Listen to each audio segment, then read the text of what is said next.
What is up, everyone? Welcome to Pat's Chat, now a proud member of the CLNS Media Network. This show is brought to you by PrizePicks, America's #1 daily fantasy sports app. Download the PrizePicks app today and use code CLNS to get $50 in lineups after you play your first $5 lineup. Michael, how are we doing? Exciting day for Pat's Chat. We're good, Doug. Yeah, very exciting day. You know how my day started, Doug? Yeah, no. I'll tell you how it started. I talk to you a lot, right? Like hours every week, more than probably anyone at this point, which is kind of sick to think about. And I was driving this morning and heard this guy on the radio, and I was like, he kind of talks like Doug, but that's not Doug. Who is that? It was Doug. It was Doug. You would think the hours, maybe you were like a little congested or something, but I'm like, that's not Doug. He just talks just like him. It was very strange. But yeah, it says a lot about my mental acuity heading into this game. But you know what? The Patriots played a game after that, so we'll probably talk about that more. Yeah, probably a more exciting day for the Patriots than even the Pats Chat podcast. But let's talk about it. I mean, I think Drake May is going to lead some people to say some pretty stupid things about Drake May, and they might wind up being true. But like the thoughts I'm having in my head about Drake May after this 4-game stretch. I can't even say all of them that I'm thinking because they feel so absurd, but like Doug, he's playing unbelievable. He had one incompletion per half. and this seems to be a normal occurrence now for him where it's like, oh yeah, in the first half, Drake May just doesn't throw incomplete passes. Yeah. That's wild. When you can when a game can be over and you can say, you can itemize the quarterback's incompletions and you can say, oh, it's these 3 passes. It was these 2 passes. It's absurd, but you're right. Like you can't go ahead and say he's going to be this, he's this, whatever, but he is the lead every week until proven otherwise. And every week the Patriots communications staff puts out information that makes you just say, what? In this week, there's 2. I'm sure you saw them. I'm going to tell you them right now. One is, this is from the Patriots, direct from the Patriots. Drake May has tied Tom Brady, 2007 Tom Brady, for the most games in team history of at least, and these aren't cockamamie, sun out on a Wednesday, wind 10 to 20 miles an hour. Games of at least 200 passing yards, good standard, a 135 passer rating, really good, and 2 passing touchdowns. So Drake May has now done that 4 times. It's week 7. Tom Brady did that 4 times in 2007. Do you remember 2007, Doug? As a 1986 baby, you were 21 years old, just like I was. Pretty good year for Tom Brady. Yeah. MVP, greatest quarterback season possibly ever. Yeah, really solid season there for Tom Brady. Famously didn't lose. Now, I checked, and like there were tons of obviously 300, 400-yard games, 3, 4, 5, 6 touchdowns, etc. But it's that 135 passer rating that ties into this accuracy that you're seeing from Drake May. That's just absurd. And then the other one is tied in that as well. Patriots quarterback Drake May set a franchise record for the highest completion percentage in a single game, minimum 20 pass attempts, with a 91.3% completion percentage at Tennessee. And the best part of that one is it pushes Tom Brady's 2009 snow game against Tennessee out of the top spot, man. Which was, one of the more, in terms of random regular season games in years that weren't Super Bowl championships, like that one lives on in so many people's happy memories just because it was like October snow. And all of a sudden, I remember Brady exactly where I was for that game. That's one of the few games that just truly sticks in my mind forever. Yeah. But so take all that. You know what Tom Brady wasn't doing? Juking linebackers for big gains, diving to the sticks to convert first downs. Drake May was running all over the place today, really controlled, obviously, except for the one where he smashed his head on the ground. But the game, and the Titans stink, whatever, like you can get into that later, but the game that he's playing is really different from anything we've ever seen. And he's reaching a level that we didn't expect him to be reaching right now. So you're going to say whatever you want to say, Doug. It's your podcast. So wait, what's the passer rating stat again? 135, 200 yards, 2 passing touchdowns. Yes. It truly feels like even in like the last 4 games now of Drake May, where starting with the Carolina game, like 155.6 passer rating against Carolina, 101.1 against Buffalo, 140.1 against the Saints, and now today, 135.9.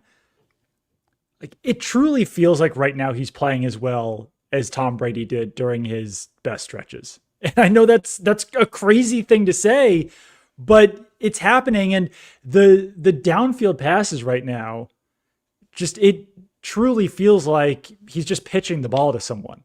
Yeah. Like the one to Diggs late in the game was absurd. The one on the left sideline there? Yeah. The throw to Austin Hooper, perfect pass, only where he could have got it. The throw to Kayshon Boutte, like literally was a perfect pass, because that, like, if it had been any further, obviously it would have been an incomplete pass and Kayshon Boutte wouldn't have been able to get to it. The best one of the day was the Mac Hollins one up the right sideline, the cover two. Yep. He had because like the degree of difficulty, I think it was Amani Hooper, was like, oh, sick, interception time. And then you could see the soul leave his body as the pass perfectly floated over his outstretched hand. And Mac Hollins was just like, yoink. And it's just like, he's doing all of them, the deep throws. There was that one, it was 3rd and 6. It was after the Titans declined a penalty to give instead of a 2nd and 11, it was 3rd and 6. And then they rushed 4. And Drake Maye just stood there. And Stephon Diggs, who's played a few football games in his life, finds a hole in the zone in the middle of the field. Drake Maye throws it into his belly button. And it's just like it's not like he's killing you with his legs and then throwing it deep sometimes. He's doing everything. He's playing quarterback. And it's just insane. It felt for a while after, let's say, like 2 games, maybe even 3 games, it felt like the downfield accuracy was unsustainable. And obviously, still, he's not going to continue completing like 90% of downfield passes or whatever it is right now. One of those that Boutte gets like half of his sideways hand on at full speed will slip through. Right. Like to some degree, it is somewhat unsustainable. But the fact that it keeps happening week after week after week also shows and proves that he is like so adept at those passes, and his downfield accuracy is so high that even if it's unsustainable, it appears as though it's going to be a strength for him for the rest of his career, just because it's so wild. I don't know. I mean, I can barely even put into words these games that we're seeing from Drake Maye. It should be better, Doug. We talked about it the other day, like the fake offensive pass interference in Stephon Diggs twice last week. It took away 2 deep balls that should have been a 61-yarder and a 51-yarder on it. And he didn't get those. And then he threw an incompletion to Mac Hollins last week after that could have been, and that goes down as an 0-for-1 deep shot. So he's actually been a little bit better than the numbers would indicate. So maybe it's sustainable. I said something that you scoffed at during the offseason. And you can still scoff at it. Please scoff at me all you want. But I said over the offseason that Drake Maye has the best like pure traits out of anyone that Josh McDaniels has coached at quarterback, just because he's got the mobility factor over Tom Brady. Like, clearly Tom Brady is the greatest quarterback in the history of the NFL, but Maye's got the mobility that Tom Brady never had. So just purely based off quarterback traits, Drake Maye is the biggest complete package, I guess you would say, or like the most complete package that Josh McDaniels has ever coached. All right. If we don't count, this is, I guess, some of the things you didn't want to say. And I get it now, because I might scoff, because if you don't count Tom Brady's Tom Brady-ness as a physical trait, like the psychosis. Like obviously those still, like he's the greatest quarterback of all time. Yeah. You could get into a real metaphysical, philosophical debate on what is physical and what is mental. I'd like to think it's a physical trait, because that guy's nuts. Right. But yeah, for sure. I mean, the runs you saw today weren't. They're just he's still their best runner. Even when Stevenson has a big game, you're like, this guy. Yeah. They didn't know how to defend him. And granted, they're the Titans. They probably didn't. They even if they did know how to do it, they wouldn't know what to do with it. So I'll give them that. But there's no denying that he has. I think, to your point, that you want to make it reinforced at this point, those deep balls being beautiful passes gives you more credence if you want to say he has an arm that can enter you into that conversation. So for sure.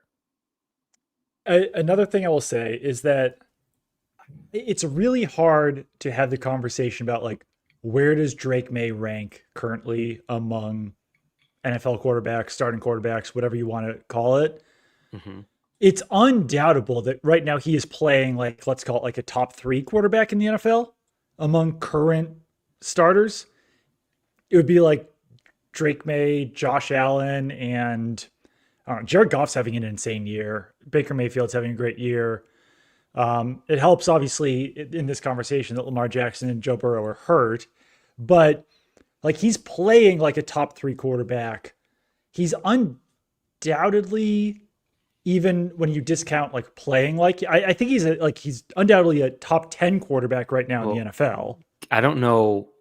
I don't even know how I feel about passer rating. It's obviously a Right. convoluted method. He's number 1 in the league in passer rating at 116.4, which is 10 and a half points more than the next guy, Daniel Jones, at 105.9. So you have, Wait, what's Jared Goff's? oh, that's the American Football Conference, Doug. I was in the There's American also a National Football Football. Conference. So if we open it up, he is number 2 behind Goff. So, okay. I thought we were just doing AFC talk. I'm sorry. I wasn't aware we opened it up to the Blue Conference. So now that we're at CLNS, we're right. not just doing AFC talk. So there's a ton of NFC quarterbacks better than the AFC quarterbacks, but still, he's number 2 behind Jared Goff at 120. So I will quietly delete myself. It's okay. It happens to us all at some point. But no, I mean, like a 75% completion percentage, which Jared Goff somehow also has. I do doubt though that Jared Goff's level of difficulty on his throws are as high as Drake May's, and that's without having seen as much of Jared Goff as I've seen of Drake May. I just don't think that anyone is completing those passes at the same clip as Drake May right now. Yeah, I mean the sack numbers are crazy too. 22 compared to 9. Jared Goff's been sacked 9 times, which tells you something. To be fair, I think Drake May would even say like a good half or more of those are Drake May running out of bounds for like his 0-yard gain. He had one today. I mean, he had one of those today, though. We'll get into it later, but Jared Wilson had a really tough game. He allowed 3 sacks. I just want to bring up this comment right now, too, while we're talking. I think we've done a lot of Drake May talk. I want to talk about someone else for a second. Diamond Trays. Guys, I'm in a bad place mentally. I said I wouldn't trade for Olave because it would block Booty today. Listen, like, Kayshon Boutte already has the chemistry with Drake May. So, yeah, in a vacuum, you'd much rather have the first round pick and Chris Olave and everything. But Kayshon Boutte is currently doing it with Drake May, and he's not slowing down. So what feels like a crazy take really isn't that nuts to me. You know, it's funny. I wrote last week, that was my lead after the Patriots beat the Saints, was like, what a great sports story Kayshon Boutte is. We did this, everything, from college through the Belichick benching, through the gambling. Oh, great story. Yeah. The other night I was like, there was a report that Trey Hendrickson could be available for a mid-round pick and a player who could help the Bengals in the present and into the future. And I was like, oh, you could throw Boutte at him. And it's like the business of football. 3 days later, I was like, wow, I would trade him. But what about after today? Probably. But I think it's a different conversation when you're talking about a receiver as opposed to an edge rusher. Even though Landry looked great today, Chason had the best game of his career. It'd be weird to to stand on a soapbox and say they need an edge rusher right now. But I think it's a different equation than just adding a receiver into the mix. But I don't know. It's decision time because you've built something here. This is kind of like my big picture takeaway is the goals for this season, Doug, appear to have been accomplished by week 7, which is to say, now if you lose the next 10 games, maybe not so much, but to eradicate the stench of a loser franchise, to turn the roster over, to instill belief in the locker room every week that they're working towards something and that they are going to have a chance to win on Sunday. It's, it was dicey for a couple of weeks to start the year, and now it's set in. Like their culture has been set, and like they're going to lose a few games, but before their bye, they're going to lose a couple games, but it's not going to derail them in a way that I think has taken over in years past. And I don't know, it sounds weird to say October 19th, like mission accomplished, but it feels as if the goal of the season has been reached. Yeah, and obviously there is still a long way to go. They've still got 10 games to see how they figure this whole thing out, but like they're not losing trap games. Everyone's bought in. Mike Vrabel even talked about guys being bought in today. I guess I could take this comment away. Which I mean, he's acknowledging it. I think it also they had some adversity in this game too. There wasn't a lot of adversity, but they got off to a They were bad start. down. They were They were down. down. Like I for a brief moment in the game, it felt like they could lose just because they weren't doing a whole lot on defense, weren't weren't scoring touchdowns, weren't sorry, Jordan Hudson, not getting in the end zone. Yeah. There was a good lesson in the end zone, red zone situation today. So I learned a lot too. I'm sure Jordan did as well. Yep. I mean, they fought through some adversity and then blew the pants off the Titans by the end of the day. And obviously, when the quarterback in perfect weather conditions decides to just drop the ball and, Caleb on Chase on picks it up for an easy touchdown, that helps the blowout conversation. But even if this game ended 24-13, you're still talking about a blowout. By the way, I perfectly predicted the score in this game. Did you? In my yeah. I tweeted about it halfway through the third quarter and said, "Hey, we've already reached Doug's prediction in this game, and it's midway through the third quarter." Then no one else scored, and I nailed the 31-13 pick. I think you got to print that out, send it to your bosses, let them know. I don't know. I've made a lot of predictions in my life. You don't know if you've ever nailed it? I don't know if I've ever gotten one right. I'm sure I have, because ultimately you're not like, wow, I'm a genius. You're like, ultimately I guessed right. But good for you. You should get a tattoo of that or something. Maybe I will. 31-13. Do you know what I have as you mentioned adversity, Doug? Can we pause for 1 second? Because I want to get into booms and dooms for a second. I want to get into your take as well. But I also want to talk about PrizePicks, because I put together some lineups in PrizePicks and for the Monday Night Football games. So you guys can steal these. You could go against them. You can do whatever you want to do. But let me ask you how you feel about this. So we got the Lions, the Bucks, the Seahawks, and one other team. Oh, the 49ers, I believe. I'm not so good at the night. NFC teams, Doug. So you're gonna have to run that ship. So how do you feel about Amon-Ra St. Brown more than 75.5 receiving yards? I'm gonna say over, because you just made me read Jared Goff's stats. How would you feel about Baker Mayfield having more than 1.5 passing touchdowns? Oh, for sure over. Yeah, for sure. How do you feel about Jackson Smith and Jigba having more than 84.5 receiving yards? I think I need that in fantasy, so I'm gonna just give you the positive spirit. Yeah. And how do you feel about of Zach Charbonnet having less than 38.5 rushing yards? That's a weird number. But I'll take the under because it's so weird. They've got Kenneth Walker there. I'm expecting him to have a big game. But yes, you can download the PrizePicks app. You can fade me. You can do whatever you want. Download the PrizePicks app today. Use code CLNS to get $50 in lineups after you play your first $5 lineup. That's code CLNS to get $50 in lineups after you play your first $5 lineup. PrizePicks, it is good to be right. All right, Michael, do you remember your take? I do. I so rudely interrupted. It's acceptable. I pointed out the play of the game, the single play of this game, and I'm not joking, was Joshua Dobbs sidestepping a free rusher, stepping up, avoiding a sack, which would have taken them out of field goal range in a 4-point game in the third quarter. You're laughing. I'm dead serious. Joshua Dobbs, standing around for weeks, just picking his nose, watching the game like you and me, has to step in, and a delayed blitz. This man's running at him full speed. Linebacker, was it Cyril Gray? Has a free shot, sidesteps him, steps up, keeps his eyes upfield. I expected him to tuck it and run and just sort of take a minimal loss and they kick the field goal. No, he finds Pop Douglas, hits him right in the chest plate. The chains move. Drake May comes back 2 plays later. To me, and then 5 plays later, Stevenson's in the end zone. That was such a critical moment because I'm not a Joshua Dobbs proponent, I would say. We talked a lot on this podcast about how they could have used a better backup. I think that's why I have a veteran backup, because a linebacker running free at him is not going to make him panic. He's going to just calmly go, whoop, all right, let's make this simple play. And I thought that was huge because, I don't know, you said it, like, let's say they take a sack and punt and they're still up 4, and then the Titans get the ball down 4 in the third quarter. Like, I think the Patriots eked the win out, but that touchdown is when Stevenson scored.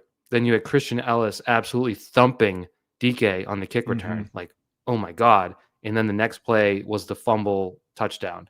And it's like the floodgates were open, the blowout was on, and they never looked back. So to me, I think Joshua Dobbs earns a game ball, however you want to say it, because that was a huge spot. It really did feel like he was doing like a slightly poor man's impression of Drake May on that play. But just the fact that he was able to do it, it was very impressive. It was a great play by Joshua Dobbs. Should we do some booms and dooms? I had one more thing I want to say. Oh, absolutely. Let's get to it. I wanted to praise Joshua Dobbs. And what are these, Doug? What are these things on the end of my wrists? Hands. I wanted to point out the hands that were on display tonight. You had aforementioned Kayshon Boutte full speed. Like, have you seen the pictures? It was I don't know if I have. I don't know how he caught it, because I think he got past the corner and was like almost wanted to jog, but the ball was like zooming like a rocket. So he had to go full speed, full extension to catch that really hard. Austin Hooper's touchdown, to reach over the defender's one thing. He hit the ground hard and didn't have it like secured to his body. He held onto that thing. Great hands there. Pop Douglas on 4th down, the throw behind him right after Maye got out of the concussion tent might have been not quite himself. Yeah, we'll talk about that. Yeah, because we harped on the Pop Douglas 4th down play against the Steelers for weeks and weeks. This was sort of a makeup for that. And then it's somehow still not on the same page as Drake May, but he more than made up for it. Yeah, that one looked like a misfire by Maye, but we'll analyze it better. And then one more right before that, the 3rd down, Diggs caught a slant, and he just ran a simple little slant, and he was running it from the right slot, and it looked like the ball was 5 yards past him upfield. And just the way that he catches a ball sometimes is so different. He has fantastic hands, and obviously, like, he's one of the best wide receivers in the NFL. But it's something that's very apparent as you're watching him play that he is just so natural at catching the ball. That catch, it was almost as if the ball, he let it get past him and he was able to make a supple catch. And he was getting tackled too. So it's a different game. We're all Drake May, rightfully so. He had a really good game. If those hands across the board aren't like that, it's a different conversation today. So I think the hands deserve a shout out. Drake May can only place the balls. Everyone else has to catch them, and they're doing a fantastic job as well. I asked Kayshon Boutte after the game, I said, so what's harder, catching a ball with your fingertips or doing what you did last week where you had to basically like fight a cornerback for the ball? And he said, this is going to sound crazy, but really, like, both those were easy. They were just simple catches. And I said, that does sound crazy. Yeah. So he also said there was lazy cornerback and safety play, and they just took advantage of it. Yeah. But these are things I also that said, like, when you see that ball in the air, do you just like try to hit like turbo speed to try to catch up to it? And he was like, basically just, you have an opportunity to catch a pass like that. You just don't want to pass it up. So I don't know. He's I still think he should have more targets. He had 2 catches for 55 yards with the touchdown.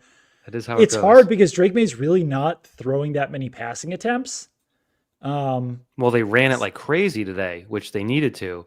They did. And in a way, it sort of delayed the start of the passing game. Yeah, it did, because I mean, they ran really well too. The first 4 carries got 38 yards. Like, that Garrett Bradbury was saying that to me after the game. Like, they got challenged by Mike Vrabel. Their emphasis this week was running the ball better. And he was like, I mean, like, you want to keep running until you're forced to pass. And if you're running well, then there's no reason to turn over to the pass. So really solid job by the offensive line and Ramondre Stevenson. So Maye's first incompletion was the 3rd down, really never had a chance to Kyle Williams, right? Yes. Which that felt a little cute at the beginning of the game. Felt like they were using Efton Chisholm and Kyle Williams a little bit too much. Yeah. 86, horrible number for Chisholm. It's horrible. It's pretty rough. Yeah. I don't know. Like, Dobbs has to give him. Can they both wear 11? And just Well, he could wear one. can't wear 86. It's bad. It's just there's not enough body there. Yeah, For the 8 and the 6 are just so chunky numbers, and they he are. is It's not. yeah, it's more of like a tight end number. It's really not any. I mean, 86, not good. No. It's a great year. Bad jersey number. Yeah, he's an honorary 1986 You'll have to let birth. him know. Honorary. Wait, I have to talk about this. Did you see the post-game celebration clip that the Patriots put out? The one where Mike Vrabel almost maimed Stephon Diggs. He like tried to punch him. It was inches from an incident. Like, we would not have seen that video, and they would have had to say, like, Diggs would have shown up to work, and you all would have seen him with like a bruised face or a cut on his eye. I mean, Like, what happened? He'd be like, Mike Diggs had to, Vrabel hit me. flinch. Mike Vrabel punched me in the face. Are you? I mean, it's hilarious. I'm glad they put it out, but are you kind of surprised they put it out? No, he didn't hit him. It was all. I mean, it was a good moment, I think, for Drake Maye to step up, because It was. it is funny for all the stuff we talk about Drake Maye, and I don't know how much it's been talked about. The fact that Vrabel famously gives these game balls out, Right. and will give them to literally anyone other than Drake Maye. I think the fact that you have, I don't want to take it for granted that you have a 23-year-old who's like, oh, that's fine. You know what I mean? Yeah. Like, I don't think someone like Jackson Dart is going to be like, what the hell he's going to cause a stink. He wants a game ball. I think the fact that you have someone with that sort of mindset shouldn't be taken for granted either, because famously, I don't know if you know this, Doug, Bill Belichick used to really give it to Tom Brady in the film sessions in front of everyone. And for as much as we heard that a million times, Yeah. I think there is something to that where the quarterback doesn't need to be put on a pedestal. Right. And for Maye to sort of step in and be like, hey, Vrabel, you're not done yet. And they gave him the ball. I mean, that's good stuff. And except for the near violence. So if anyone didn't see it, It's so funny. Maye steps up after Vrabel's speech, like, no, we're not done. And everyone's like, oh, and then Diggs kind of like playfully pokes from behind at Vrabel, like, oh, we're getting you, coach. And Vrabel spins around as if like when Adrian Beltre used to have his head touched. Yes. Just like an instant 360 flinch. And With like a fist. Yes. He almost punched Diggs in the face. And then someone came in from I think Schooler came in. Yeah, Schooler came in, then someone else came in, and then it became like this big playful thing. And then Vrabel did the celebration that like Diggs and Booty do. So it became a fun moment. But there's a moment of Vrabel being like, oh, this guy is like really jostling me. I'm just gonna punch him in the face real quick. I'm not a huge AI video generator guy, but I wish you could do the alternate reality where he does hit Diggs and then everyone just starts punching each other in the face. And it's like, that's how they celebrate wins. It becomes a whole thing. Yeah, no, that was fun. So, all right, now I think we can get into some booms and dooms. Doom. Not a lot of dooms, by the way. Drake Maye, incompletion in each half, unacceptable. Boom, Drake Maye. We've talked about Drake Maye a lot. Yep. I think we can move on to Ramondre Stevenson. Yeah. Boom. 18 carries, 88 yards. I wish he had gotten to 100, because I was all ready to put out the stat that would have been the first 100-yard game for him since week 1 of last season. And it only would have been his third 100-yard game since the end of the 2022 season. So not a lot of recent 100-yard games from. He should have gotten there. Like the fourth quarter offense was a little blah.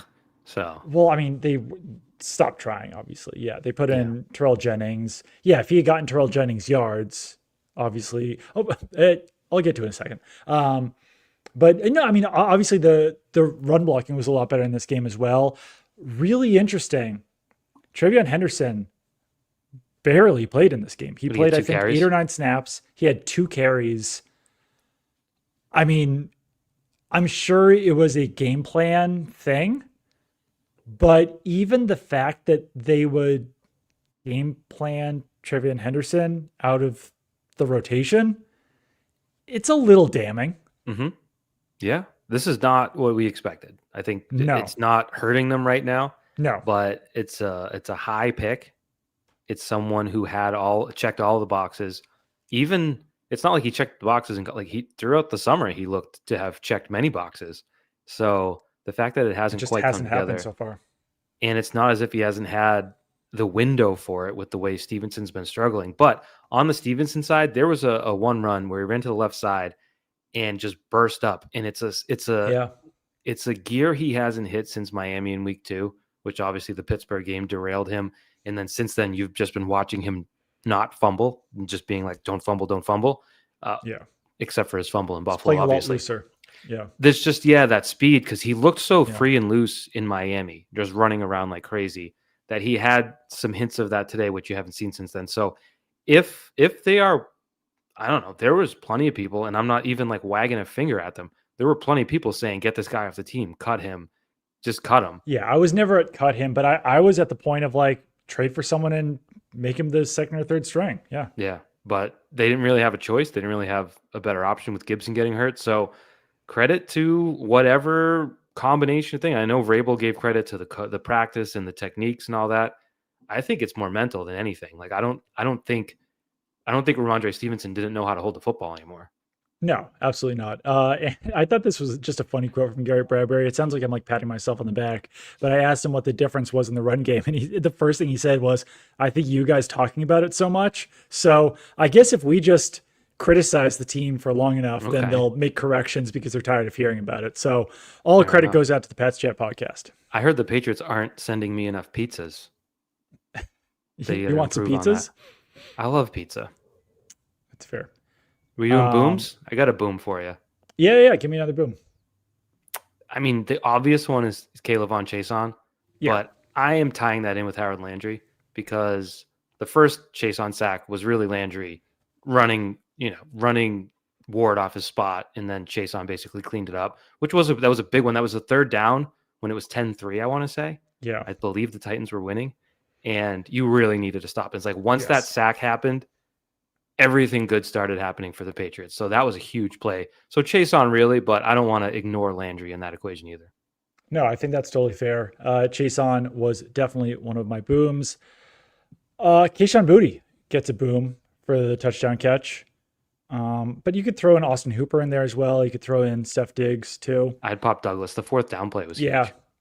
He's called it Spider-Man-ish. He's kind of getting a web out there.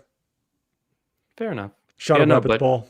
Yeah, he makes it. And my aforementioned Joshua Dobbs, you were laughing at me. That was a huge moment. If he takes a sack, it was on the 30. I'll be I want to straight say face for this. I won't laugh. I won't even smile. It was on the 30, if I'm not mistaken. And if he takes a sack, because you were already looking at like a 49-yarder. Dobbs, it was at the 30. So if he takes a 6-7 yard sack, excuse me, my first time speaking, you're looking at a 55-ish, whatever it might be, and maybe you miss it, and then they get the ball at midfield. Yep. It's just that was a big play and a big moment, and I don't know. I was kind of waiting for someone to ask Vrabel about it. You couldn't ask Maye about it; he was in the tent. But it's true. It was so he gets a boom for me. Do you know who gets one more boom for me? Too many booms for us. We are just I gentle tweeted graders. About this. It's crazy. In the Titans' final 17 plays, one of which was intercepted, others like Marte Mapu had 7 tackles and a pass breakup in a 17-play stretch. That's crazy. Yeah, that's good. He was all over the place at the end of the game. And obviously, it's garbage time. But for someone who's like worked his way onto the roster and is working to get more playing time and everything like that, 7 tackles and a pass breakup over 17 plays. That's if that's a full game, you're getting like 35 tackles. I mean, that would be a good story. I'd watch that. We did buzz through it, the chase on touchdown. Yeah. You don't get a sack for that when you're like doing the Oogie Boogie man in the quarterback space and he poops the ball away. Like you deserve at least a half a sack because it's not. Do you think he would have done that if you weren't going Ooga Booga? I'm scaring you. No, you deserve a half a sack at least. Where's the line though in that just point? Call me and I will tell you whether or not it was fair. I mean, I have good judgment. It's just it didn't happen on its own. He wasn't just standing there. It's not like an own goal. It kind of was an own goal, but it was forced. Some dooms, not many. I'd say the biggest one was Jared Wilson. So you had PFF, 3 sacks. I only had him for 2. PFF had him down for 3 sacks. Who'd you have the third one to? I'd have to check. but in my notes I only had 2, but that doesn't mean the third one wasn't him.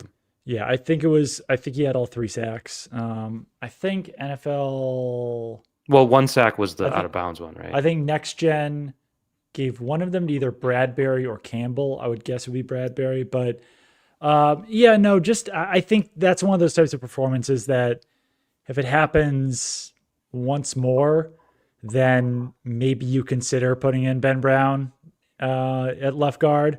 But that's tough to do after the run game obviously got going. Yeah. The first sack he gave up was just real bad. Like there was no tricks, there were no stunts. Right. It was just one-on-one. Was it Jihad Ward? Mhm. Just they were engaged, and then he slipped him, and it was like, oof. That was a third down early. That led them to settle for the field goal. Yeah. So that was a tough one. The other one was a stunt or a game of some sort, and I'm having trouble remembering the third one, but I remember in live time, in real time, believing it was 3, and then PFF had him down for 3 as well. Yeah, I had the other one was a third down one. The other one was a first down sack. Oh, it was the big fella, the 366 pounder Sweat. Yeah. Yeah. Well, either way, yeah, tough one. Jared Wilson also made my dooms. You know who else made my dooms? Who? Julian Ashby. Oh yeah. I mean, how are we having back-to-back weeks with a false start in the That's long fair. snapper? We just you just can't have. There's things you can have and there's things you can't have. Right. I didn't see it this week. I'll be honest. Last week it was obvious. Mm-hmm. I don't care. The flag flew. Like my standard, if I'm a head coach in the NFL, is that my long snapper is going to have 0 penalties in the year. Yeah, all year. Yeah. That's the no basis. penalties, no bad snaps. Yeah, if you get a tackle, cool. Mm-hmm. If you participate in downing the ball near the goal line, neat, bonus. Just we're starting with no penalties. You know what I found out this week? I didn't know this prior to this week, but I don't know if I was talking about it on here or in real life. The fact that the other day when Max Scherzer was pitching and Joe Flacco and Aaron Rodgers were playing quarterback, all 3 of those guys, 3 professional athletes older than you and me. Mm-hmm. Today, when the Patriots were playing the Titans, there's a player on the field who was also older than us, Morgan Cox. I just appreciate any professional athlete who's older than me. Now he's been on the team forever, right? Yes. He's been on the team for probably like 16 years. That's crazy. April of 1986, he was born. I know. 2004 high school graduate, probably. Should get his jersey. That'd be funny. That's sick. If I signed my suit jacket and he signed his jersey and we exchange after the game. In a Class sign of 2004. Just life not being fair. I think long snappers having those big long arms and long legs, like that's not fair. I'd love to have that job. That's a great job. You do one thing. Feel about immediate contact after snapping the ball, snapping your head up. As soon as I made the league, they would have changed the rules and protected me because it was tough there for a while, especially on field goals. You just know you're going to get your head caved in. But no, it's a great job. If you have you need to have big hands, big long arms. If you have big legs, that's a bonus. But it's really about that. I could never do it. I'm giving another doom to the combination of Marcus Jones and Craig Woodson for the touchdown. Marcus Jones did make up for it afterwards with the interception. It was off a deflection, so it wasn't exactly like the most tremendous play. He still made the doom list just because of that touchdown allowed. I think it's pretty fair to give it to both of them. Craig Woodson got turned around on the play. Marcus Jones couldn't keep up. Shamir DK, big game for the Titans. Wasn't expecting that. Yeah. No, that was I did have them both on my dooms, but it seemed to be more Woodson because Ward started rolling right, I think, and so he should have I don't know. There was no reason for him to be as aggressive on the back end, whereas I think Marcus Jones was just trying to play it aggressive and sort of guessed the other way. But yeah, no, that was a tough one. And then Woodson tried to break up that screen, that wide receiver screen of DK that went for a long gain. And he got blocked out of it. I at least give him credit for being aware and trying to do something because everyone else just let him run by them. But if you go for the blow up and don't get it, you just lay the red carpet out. Whereas if you that at least fair. Yeah, he should have been a little safer on that play. Yeah. If you blow it up though, it looks great. So risk reward. Yeah. I think that's it for my dooms, to be honest with you. Before we get to our next segment, can I tell you about my other prize picks lineup real quick? Please do, Doug. Maybe I'll disagree with some this time. One thing I will say is that the Mariners are very close to destroying themselves in this game. So if I make a face at any point, it's because they've just allowed a grand slam of some sort. But you guys don't care about that. All right. We've got another one here. This one's a little aggressive. I've got 6 different guys in the lineup. Mike Evans, more than 65.5 yards and more than 4.5 receptions. Okay. Almost everyone else in Bucks wide receiver core is hurt right now. Chris Godwin is hurt. Ibuka is hurt. Jalen McMillan's hurt. So Mike Evans is kind of like the only guy there.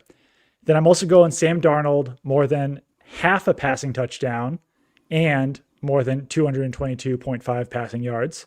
Feeling pretty good about that half touchdown. Yeah.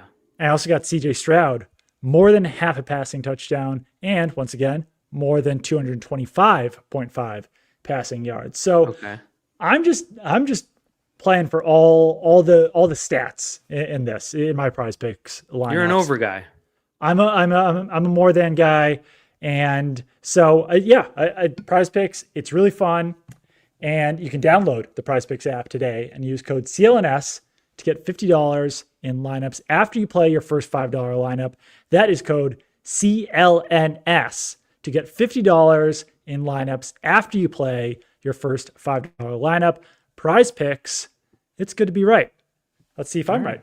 That was you're just an optimist, and your pessimism around the Mariners was foolish because Eugenio Suarez made up for his error by getting you out of the inning. You're still alive, Doug.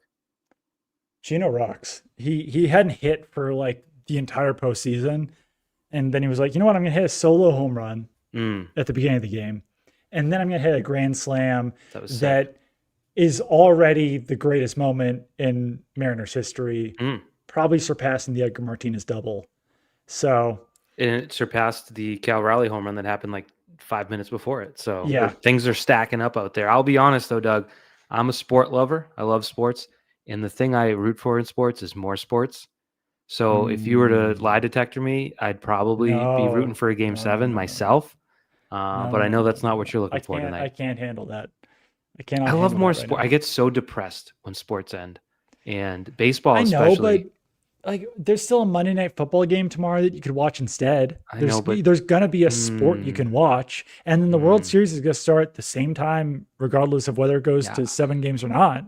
I'd like more sports, and just baseball is crazy because you get 162 games for 30 teams, which is 15 times 162. I can't do that in my head. It's so many baseball games, and it's just going, and then the playoffs start, and you're like, oh, there's a game at 2 and 5 and 7 and 9. This is great. And then all of a sudden, it's like thud, and it's cold out, and it's raining, and I just get real sad about it. So I'm sorry. I hope your Mariners win it all, but not tonight. I'm sorry. It's pretty rude, but I hope they still pull it off, and I hope that makes you really, really sad. Listen, I'm a more than guy. I don't know what to tell you. I want more baseball. Overall, obviously it's the Titans. The Titans are bad. The Patriots made Cam Ward look like a Hall of Famer in the first half, but and I can understand people saying like, look at the level of competition for a lot of these games. 3 road games in a row is a lot. It's a lot to deal with. It's a lot to go through. These guys are putting their body through a bunch of flights and not being able to stay at home. And it's just a lot to prepare for in a short amount of time. So I'm still giving them all the credit for this win. Yeah. Everyone heard all the stats about interim head coaches. Yeah. Oh yeah. Did you like all the trick plays they pulled out for you? That was a waste of breath. What's Mike McCoy got up his sleeve? Absolutely nothing. Not a single thing. Yeah, nothing. That's fair. Yeah. But it doesn't really, like, if you had that 3 road games like they just had, you'd think that this would be the natural spot for a bye, but it isn't. They still have 6 weeks to go. And like the grind, it's easier when you win, but it's going to be difficult. Like the like I said, the weather's going to turn. It's going to be a little more painful. Like there's all these, like, and it's going to stack up. So for as much of an achievement as it is, like we mentioned New Orleans potentially being a trap game, this potentially being a trap game. they kind of don't stop having trap games because every week No. you're kind of like, can they get up for this one too? Right. And I think that Yeah. starts with Cleveland next week. I would also say that it stinks that the Patriots have a late bye, just like for them. Obviously, they probably wouldn't want that. They have a Monday Night Football game leading into their bye too. That's kind of lame. Am I wrong? That's tough. No, that's They tough. subtracted a day from their bye week. I know that in the grand scheme of things, if you got 2 weeks off, one extra day isn't the biggest deal. But I don't know. Other teams don't have to deal with that. Yeah, it's a late buy. It's not what I would pick. I think you want what? 8 or 9. 8 or 9 is a good one. 4, like they start in Yeah, 4 now, right? I would even go to 10 possibly. Yeah, then you really like you pushed it a little extra and now you get rewarded. I like that. Right. Back end's a little bit easier, but 14 stuff. yeah, week 14. I would even like You do have- 11's not even that bad, but You get the mini buy. the other they call it, tough with the thing here, Thursday. although maybe if you want this. So they've got the Bucks in week 10 and then the Jets in week 11. That's a Thursday night game. So they get a mini buy before week 12. That's even late for a mini buy, you know? Right. You might want that like now.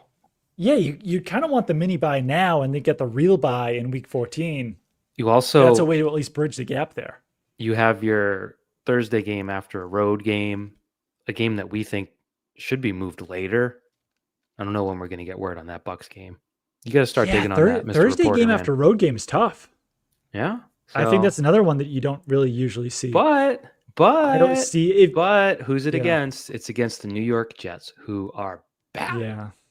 Bad. You know who else is bad? The Dolphins. Could they even move that?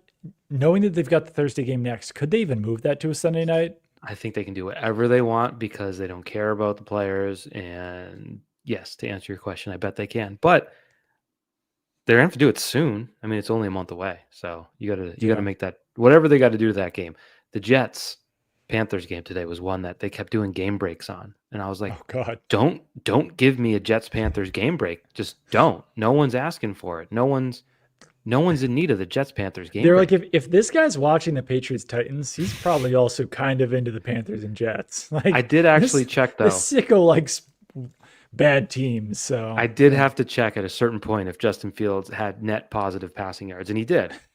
So he threw for 46 yards and only took 21 yards of sacks. So that's progress.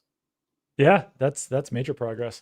Bad times. Did today's game change your mind at all about the trade deadline? Well, what was my mind about the trade deadline? That's only you to know.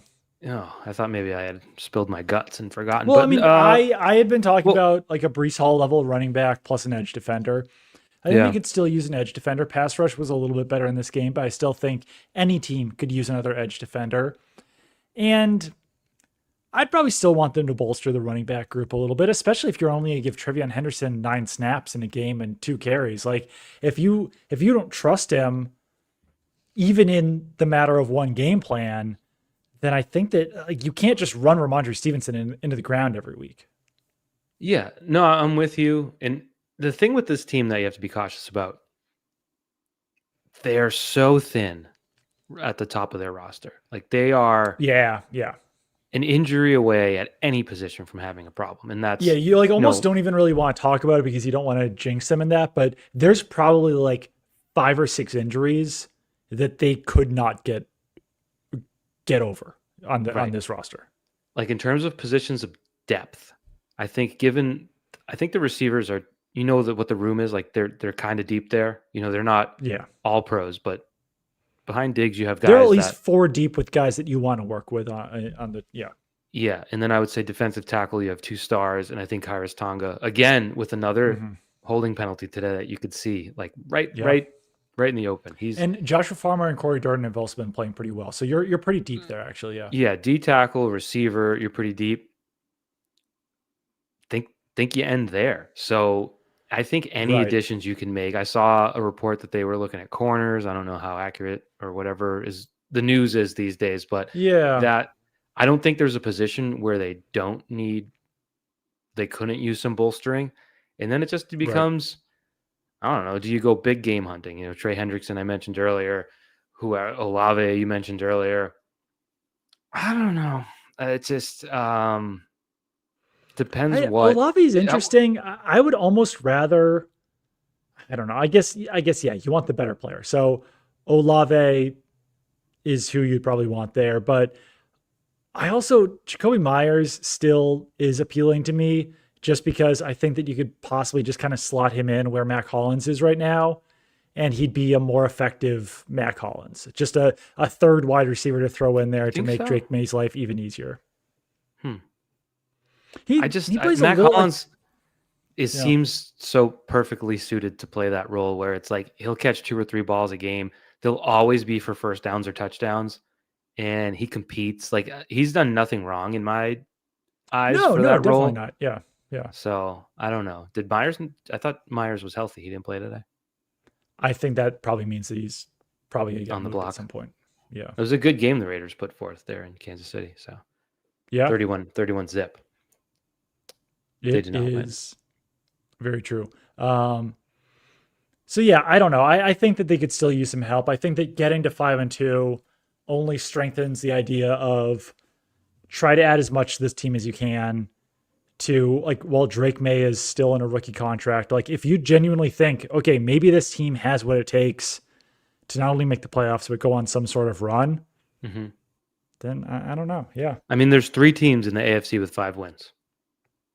Right. And they're one of them. So, Yeah. I mean, the Broncos game was insane. So they barely made it to the 5th win. That was pretty crazy. The Colts put, as the kids say, boots to ass with the Chargers. Just thumped them today. And that was a game where if I was making my picks, I might have gone with the Chargers just because I still struggle to conceive of Daniel Jones leading an AFC best Colts team. So I don't know. Like it's hard to make a case against them. I think I said this the other day. No, I didn't. I was on a television program, not to brag. I'm still looking at the Chiefs and the Bills in the AFC, despite what the records say, despite wherever they are. Like, are you confident going to a playoff game against the Chiefs? No. It's going, yeah. So until they're dethroned, you have to worry about them. But in terms of that rest of the group, like, you should be able to stare at the Colts and the Broncos and the Steelers and even those teams. I think you can stare at them and think you can beat them, but you don't want to get too caught up and then lose. Bills and Chiefs are still scary. Yeah. Lose in the wild card round, and then you're like, oh, we gave up a 2nd round pick for a player that's now gone. So it's a balance you have to weigh.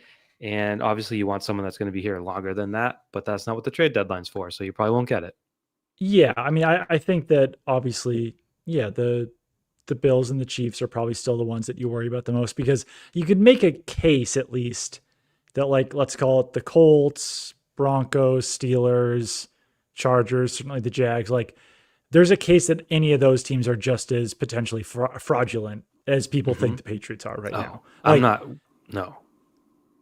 not talking about the Jaguars after today ever again. Right, but they're currently still in a playoff spot.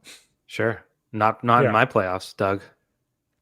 No, totally. I'm just reading the standings basically, but the Jaguars laid a complete and total egg, which was wild.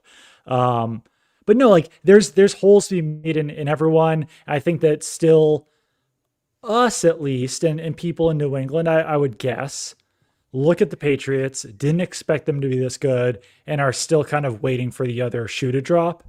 But I mean, the Colts, you would say the exact same thing about. No one expected Daniel Jones to be doing what he's doing. So still feels like, they already beat the Bills. It seems like a pretty wide open conference. And you don't want to give up too high of a pick and then screw yourself in the future. But Drake May's only going to be on a rookie deal for so long. And for as much as we make a point about the Patriots' easy schedule, the Colts' strength of victory is not that much better than the Colts' strength of victory is 357.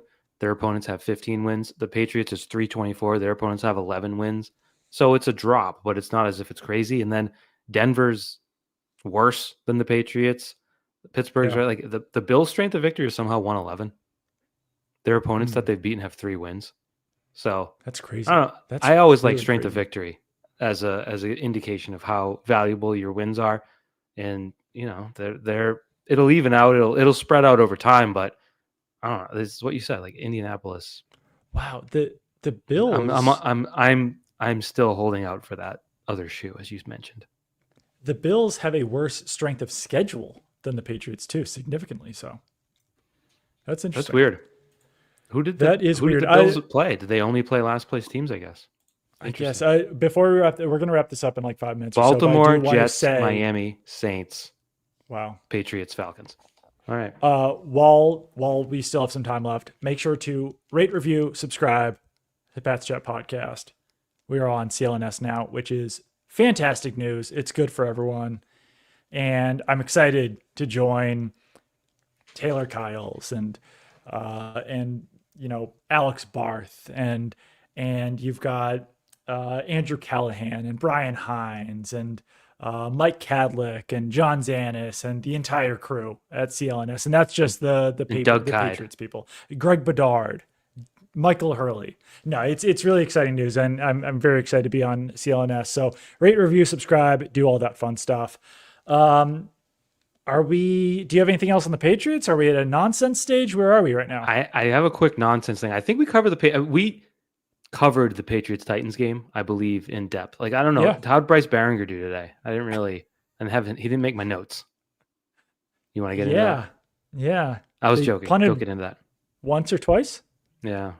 Couple, maybe two, maybe three. 4 times. Yeah. The 37.5 average. 1 inside the 20. One was short. Borderline doom. Yeah. They got to work on that. Anyways, I think I was bamboozled in a Halloween costume purchase. I believe I was hoodwinked. Really? My daughter wanted to be Rumi from K-pop Demon Hunters. She didn't like the one at the Halloween store at Spirit. Okay. It just wasn't up to her standards. She wanted a cooler jacket. So we spent like over a week trying to find this costume. We finally found it at some Etsy shop. I'm like, all right. She paid the shipping because it was $20 shipping. Oh my God. I'm like, okay, you can be Rumi. Hasn't shipped. I go on today and that store now has 10 1-star reviews from people being like, costume never shipped. How could you do this to kids at Halloween, blah, blah, blah. So I'll fight. I'll probably get my money back, but that doesn't help get the Halloween costume by Halloween. So we got. The clock is ticking, as they say on that. Yikes. I feel bad. But you know what? I put in the work with her, so she knows it's not like all my fault. It's just. What is the return policy on Spirit Halloween costumes? Because you could still buy that one and then possibly return it before Halloween, just in case. I don't think so. I think they've dealt with people of your ilk trying to return used Halloween costumes and. Well, not used. I'm not saying return it used. Oh, if the other one. Buy the other one. Just in case the Etsy one doesn't ship. The Etsy one ain't coming, Doug. The Etsy one's not coming. So what's the plan?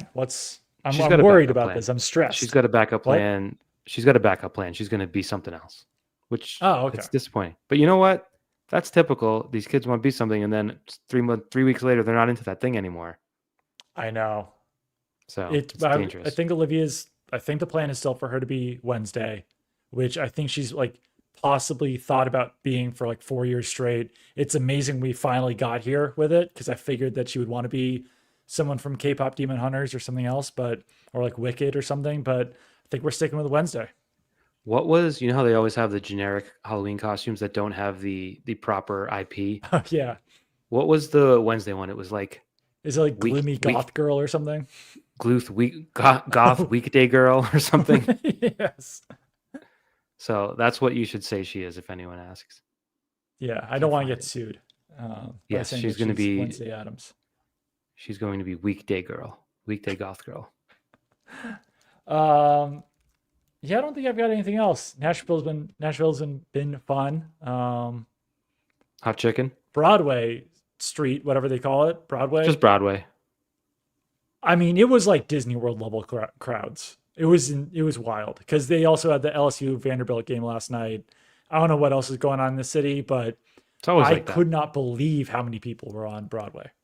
Yeah, it's something you kind of got to check out once in your life. But for me, once was enough. I don't like if I want a cold beer, I can get one without being around 88 million people on a rooftop bar while Kid Rock cover bands play.